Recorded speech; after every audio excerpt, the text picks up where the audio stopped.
Hey guys, welcome back. So today I'm just gonna give you inspiration why you should learn Python programming language.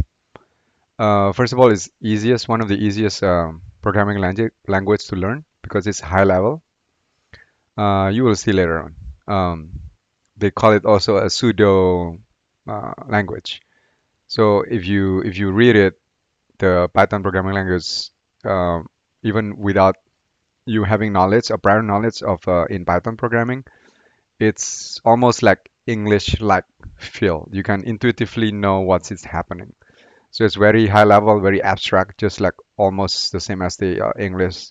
There's a little bit of syntax here and there, but it's much easier than compared to the other languages like JavaScript, especially Java. It's so many so many things that you have to, so many syntax, so many boilerplate they call it. So, and Python is also one of the programming languages that are um, very um, widely used for artificial in the era of artificial intelligence, especially deep learning. So, um, in today's world, right, technology is accelerating, and we talk about how technology can help people to become, let's say, how a better human being to make themselves more like if you notice all of the technological innovation that we use in the world right now, like cars, computers, like iPhone, the smartphone, right? um, and then you go outside the technology software, for example, the TV, the this, the thermostat, it's kind of technology because before people cannot build this, and then for some reason they can build it. So to make it short, all of the things, the guitar, electric guitar, everything, and the bed, the air condition, the heater if you're living in a cold environment. Um, the one I'm using right now here, right? The headphone and the microphone, um, vacuum cleaner, washing cleaner, everything. If you look at the role of technology in the society, is basically to make human life easier or more comfortable, and to make something that it's um, scarce, something that it's rare, something that is only a few people can have that kind of opportunity or can have that service, make it widely available to the market. For example, if you look at, like, go back to cars, right? In the old days, only the rich people can have it, but now it's almost like everybody, right? The same thing as motorcycle, the same thing as computer, the same thing as the smartphone. That's getting cheaper and cheaper. Um, if you look at the role of internet, right? If you go back like 10 years, 20 years ago, information is only uh, some people can get those information. That's why there is a saying, information is powerful, because only people who can get an information, they are become powerful, because the rest of the society have no clue, right? They do not have access to that information. But with the internet, the gateway is open. Everybody can have access to the information. So um, having information is not powerful anymore. Is how to use it, how to be mindful how to use that information. That's the one is powerful, because especially now these days there's so many fake information, right? And there's also good information, and it's very important to distinguish which one is which, right? Um, so that's the primer why technology matters, why technology is making society more prosperous, because for me, the basic role is just to create something that is scarce, something that is just um, only a few people can have it. In the old days, now almost everybody in the world can have it, right? Having said that, there is also a negative side, because now many people say that people get addicted to the technology, but the positive side is much better, right? Probably the negative side probably only like 2-3% of the total number of cases, but 90 something percent it's just benefits. Is providing a tremendous value for for people like us, for humanity.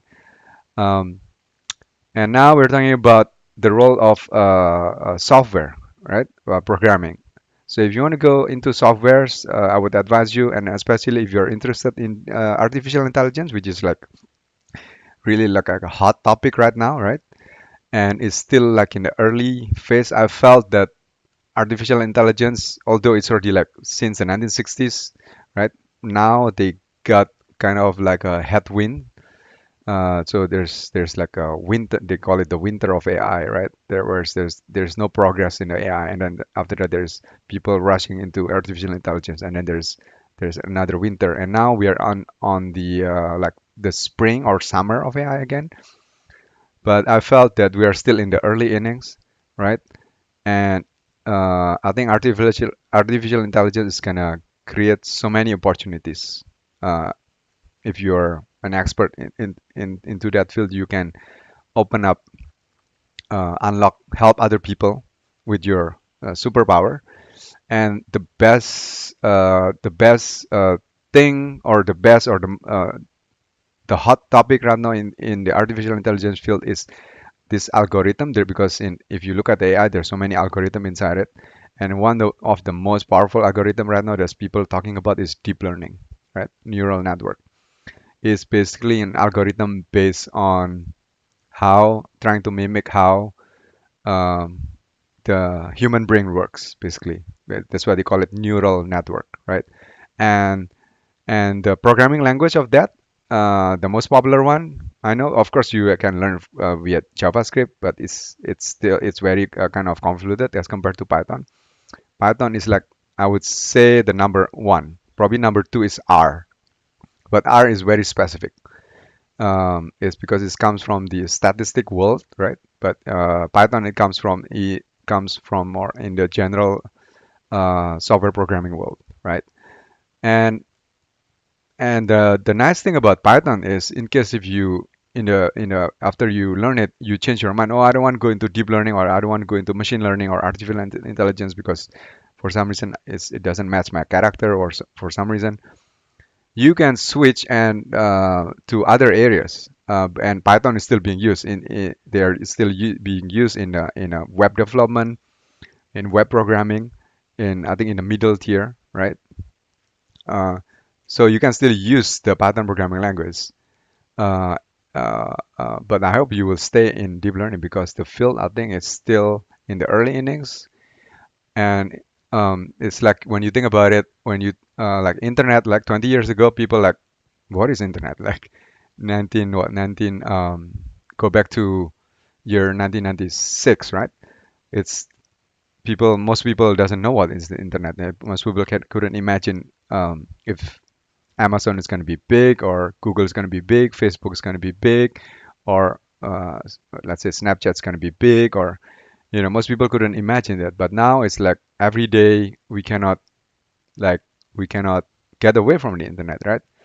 Um, we really need the internet. It's like water for us, right? So the way I feel about artificial intelligence or deep learning, especially the algorithm of subfield of artificial intelligence, is like that. Like we are still in the early age of the internet.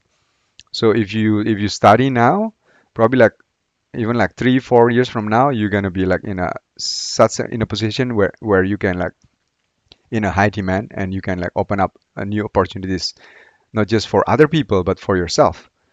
So that's about it. I'll give you like some inspiration why it matters to learn and about technology, and why Python is, I think, is the most kind of easiest and also promising entry field if you want to learn how to program, right? Because of that reason. So I will see you next time. I'm gonna provide you with we'll go into deep down into to learn about the Python programming language. Okay. All right.